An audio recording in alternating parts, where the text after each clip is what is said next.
ayan, syempre, mag-upcoming events muna tayo dito sa ating Larga na podcast. Ano Yes. ba nga abangan nila? Eto na, ang ating event sa Manila Arena this Yun. upcoming August 20. Oh, Ang yun. ating eliminations ng 2025 Master Breeders' Cup Early Bird Edition. Napakagandang event yan, 30 million ang guaranteed prize. Last elims na yan sa Manila Last Arena. elims na. Yun. At semifinals naman tayo sa Saturday, August 23 naman. At syempre, ang pre-finals natin on August 29, araw ng Viernes. And grand finals naman on August 30, Saturday. Ayan na, magkasunod na yan, Friday and Saturday.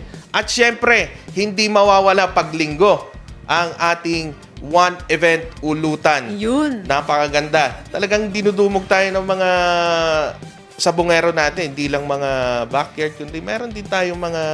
Talagang nag-show din sila doon. Actually, naging tanong-tanungan nga din kasi yan. Kasi parang di makapaniwala yung iba na sa Manila Arena, nagkaroon tayo Meron ng na. ulutan. Yan ay pangmasa talaga para sa ating mga bayang sabongero na gustong pumasyal, gustong mag-relax sa Manila Arena.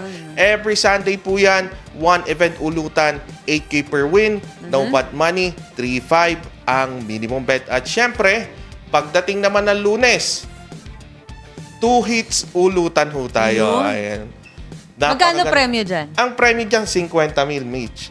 Kada champion. Nice. Ang bearing to bearing po natin, 40,000 ang ating minimum bet. Alam mo kung magkano? Magkano? 5-5 lang. 5-5 lang. May chance ka nang May manalo chance. ng Talaga. 50,000. Oo. Grabe naman talaga ang Manila Arena. Napakagalante din naman talaga ng Napakagalante. ating mga boss. Siyempre. Kaya iniimbitahan namin kayo na pasya lang kami sa Manila Arena. Dahil yun na yung